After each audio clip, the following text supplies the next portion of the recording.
There's a VESPA GTS 300, limited edition, 75-year edition. So the price of this, if I'm not mistaken, is almost 400,000, more or less. And if we're going to include the upgrades, it is almost around half M. Aftermarket exhaust, Akrapovic, full system, all-in suspension, CNC, so on and so forth. So the issue is palyado, or in other words, low power. So no matter how much the owner rev the engine, it will give the exact amount of power that it gives to itself. So what happened is, check, they use the scanner, they check everything, they check the ECU. So afterwards, they found some errors and they changed the ECU to the newer one. After they change the ECU, they check the fuel pump, fuel injector, all the necessary things. After still, it has issues. So since such time, the owner decided to pull out the unit, and so this is it. Let's check the issue, just to give you some idea. Hey bro, ito check ang issue bro.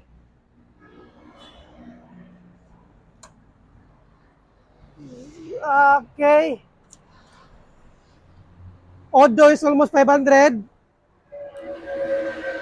Okay, so the starter relay becomes almost gets damaged because of the testing on and off non-stop. So now it's I'm not sure if it's short circuit, but let's check.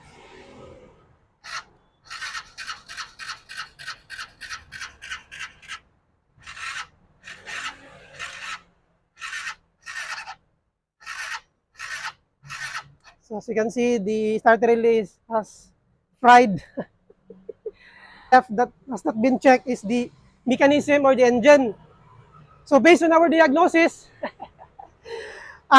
it's either compression release is the issue. Compression release is it's a mechanism in the camshaft that helps the engine start smoothly. So it eases the engine. It eases the engine to start. So if the compression release is not working, so it has a hard time starting, like I did in the video earlier.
After opening the cylinder head and checking the compression release, we notice another problem. Another problem is it is not properly timed. So we need to set, we need to do a setting in the compression release and also with the camshaft gear. So the valves are opening early before the piston is going up, or sometimes the valves are opening late before the pistons go down. So in those synchronized situation, so we need to change and time it perfectly. So this is what we are doing right now. So as you can see, we are trying to do our best because we don't have enough, we don't have a lefter, we don't have any necessary things. So right now we are just doing it hand by hand. And now we are trying to twist the crankshaft to make sure that it is properly tuned or set. So now we are trying to look at for the line for the TDC to make sure that the valves are opening rightly and the compression release is functioning rightly also. So as you can see here, we're starting the engine, so it still has a hard time starting. So that's the reason what we are doing here right now. So we're checking everything. So again guys, another problem, continual problem.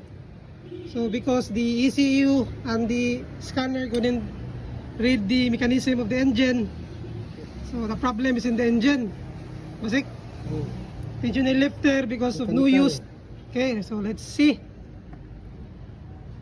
Mechanical problem. Mechanical, so kita.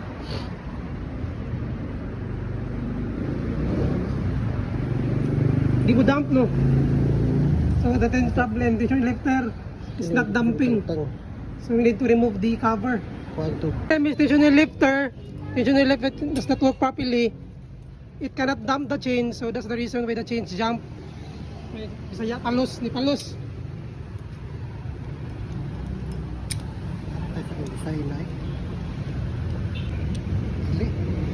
Electric turubon.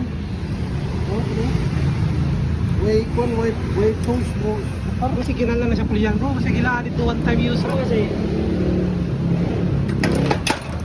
walang imposible.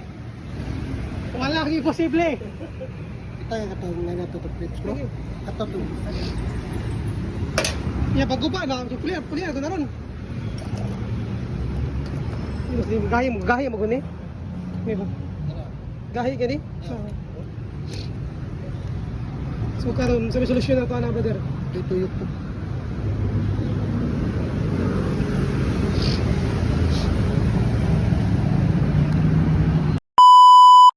Another reason for this kind of issue is if the tensioner lifter is not working properly, it's not able to do its job to dampen the tensioner chain to perfectly synchronize the timing of the piston and camshaft. So if it's not synchronized properly, this kind of issues occur. Very easy, no problem. So you need to eat the brain of the goat. Baby goat, you need to eat the brain of the big goat. So you will become a genius like this guy. 10 months. Okay. So you're not paying for the mechanic, you're paying for the experience. So that's the thing. Experience, you're paying for the experience and knowledge. Years of trial and error, years of eating the brain of a goat. And so lubot-lubot, ginabot. So that's the thing that you should eat to become like this guy. Okay?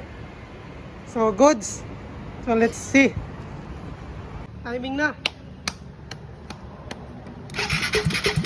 So sa English na lang feedback bro. So sa English na type yan. Perfectly suck the air out. So okay na. sabi na ano, Ano sabi? Resibo. Ano siya nag-ayo. VESPA GTS 300. Almost 500,000 including the upgrades. Muffler 80,000 more or less. So perfect. So the only thing that need to be replaced is the starter relay because of non-stop testing, short circuit. Second is the spark plug. So that's the necessary thing that needs to be changed. Perfect, timing perfectly. Wow. Issue is tensioner dumping because of no motorcycles did not been used for a couple of years, months. So the dumping is stuck up. Wala na. Perfect.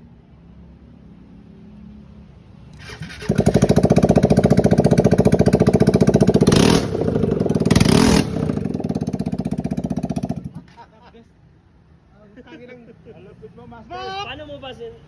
Sir, ano ginawa? Wala na. Wala na. Anong ginawa? No. Nagpapasa na sa ulan. Kain dyan ng utak kambing. Next time alam mo na. Kain dyan ng utak kambing. Sa kambing niyo. Ha? Ayos sa kambing. Ayun. Bibi. So, right guys, if you saw the video earlier, you can actually see the difference when starting the engine. So let's check. So as you can see, the engine is much more smoother compared before we timing the tensioner chain and tensioner lifter. Very smooth, one click compared with the other videos. Alright.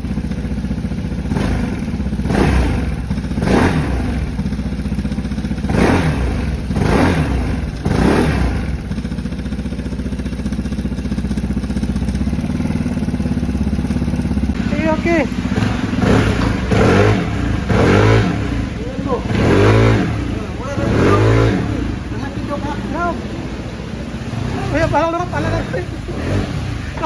Pinatilap.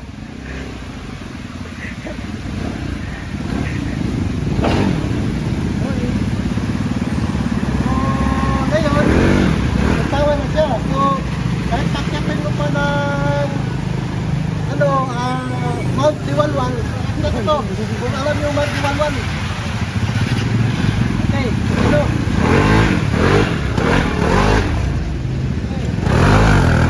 Burn, burn, burn, burn. Ha?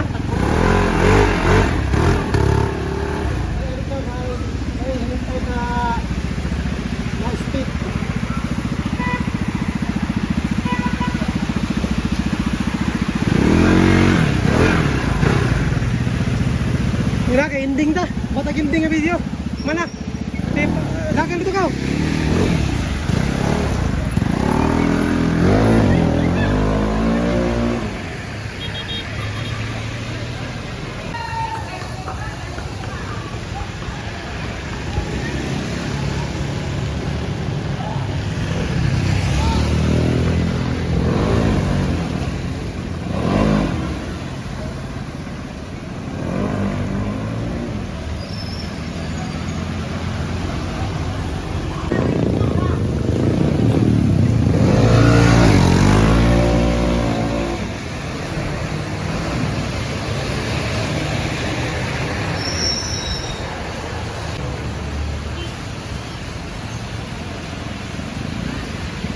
So alright guys, finally we're done. Half day only here. So is the mechanic, assistant mechanic, cameraman. So I guess that's it. So if you love this review, push subscribe button. If you want updates, push the notification bell. And whoever saw this video, if you want your bikes, big bikes, Harley Davidson, specialty Harley Davidson, Vespa scooters, whatever it is, as long as it's a motorcycle, we can fix that. So comment down or PM. So I guess that's it. Thank you so much for your time. See you in my next vlog. Ay, zoom na ako. Bugas ka.